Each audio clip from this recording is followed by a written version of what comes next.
Welcome, guys. In case you couldn't tell, this is what we're doing. We are doing the importance of being earnest. You guys are going to learn a little bit about it today. It's going to get a little wild, so I'm glad all of you have your safety gear. Oh, yeah. For sure. I'm good. All right. So, who am I? My name is Krissa Hosto. Today I'll be pitching you Bare Bones' production of Oscar Wilde's The Importance of Being Earnest. So, what is it? It is, yes. I think that being earnest is important because honesty. That's a job in an English class.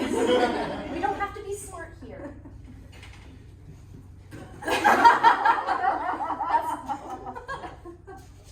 Thank you. The Importance of Being Earnest is well known as a story of false identity and the mishaps and shenanigans that follow deceit, which we're going to talk about a little bit more in depth in the next slide. But why should you care? Because we plan to take a hilarious show whose humor is already just circles around the absurdity of social pressures and expectations, and we plan to turn it on its head. We plan to gender swap the primary four roles, Algernon, Jack, Gwendolyn, and Cecily. And through this production, we're going to play with how gender is viewed under the lens of Victorian England. We also hope to have some same-sex roles, perhaps experiment with casting characters in drag. There's going to be a little bit of something for everyone. Gender swap. Let's discuss our concepts. Our show is going to follow the themes of class and social conformity, as well as 19th century Victorian views of courtship, hospitality, and civil expectations. It's going to follow two comrades who you'll be meeting today. The first one is Jack Worthing, who has fashioned a false identity for himself to make it easier to maneuver social and romantic situations. And the second character, Algernon, who is an eccentric character who decides to assume that same identity to help himself and his own romantic pursuits. It's going to be following these characters as they pursue Gwendolyn and Cecily, who are pulled along in their little games.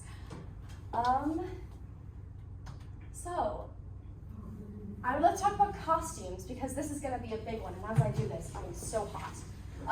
Apologies for being scandalous. So we have the ability to portray characters from a play from a different understanding of social norms. And we're going to be able to see how much of an impact that gender has on the way that they were written. This show was written for the 1895, Victorian. It was written by Oscar Wilde, and he liked to push the button on social convention and social norms. In case any of you didn't know this, he was a gay playwright. He didn't come out. A lot of people see some of himself self-inserts in the characters that he makes, and which is what really drew me to the show, which is what makes it special. And I decided that it'd be in his best interest to take it even further and really examine what he was trying to produce for us, which really was social conformity and how it restrains everyone, and telling the story through different genders is our way of breaking that. Here, let me actually take you through, because we're going to discuss, I'm going to give you guys a little introduction to the characters as I talk about their costumes, so that way when we get in there and you guys hear their roles, you can be a little bit more familiar with them in case some of you haven't read the play. So, this is our first character, Jack Worthing. We'll also be playing with possibly renaming them for their gender. In this case, Jack and Algernon, their nicknames are Jack and Algie. Her full name might be Jackie. We'll tinker with that a little bit.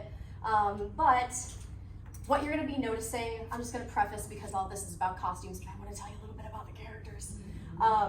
So what you'll be noticing as we're going through is we're going to be staying incredibly close to historical accuracy in our production. We're not going to be modernizing our pieces because the attire plays such a big role in that concept of social conformity. The clothes worn by women in particular in the 1890s, for example, were highly elaborate. In some of these slides, you're going to see a few things reoccur, like long skirts, leg mutton sleeves, and corsets. All of these things have their effect in the ways that one's able to move. This is why you're going to be introduced to one of our exercises later. So basically, an actress in a corset is going to have to think about her breathing. Formal clothes basically lead to formal speech and gesture. The play cannot be staged with characters in informal clothes. That's why we're going to be sticking pretty closely to historical accuracy. But now we're going to talk a little about the characters, and I encourage you guys to read this because I'm going to give you pretty closed down, just basic summaries. Jack Worthing is has all the proper makings of our, gentlewoman. She takes great pains to look presentable, falling very rigidly into the norms of not just the world around her, but what's expected of her by her peers and her social class. This is kind of why we get that introduction to her that we do, in which she reveals that she has a made-up identity that she uses to escape the city and basically fuck off to the countryside and not have to deal with anyone from her family bothering her. It's really just, on the surface she's very conforming, but she has this little cheat to get away. And revealing this causes some problems as she visits the countryside, and Algernon finds out about this little trick. It's very helpful. Our second character, Algernon, or Algernon, what have you. Our nickname is going to be Algie.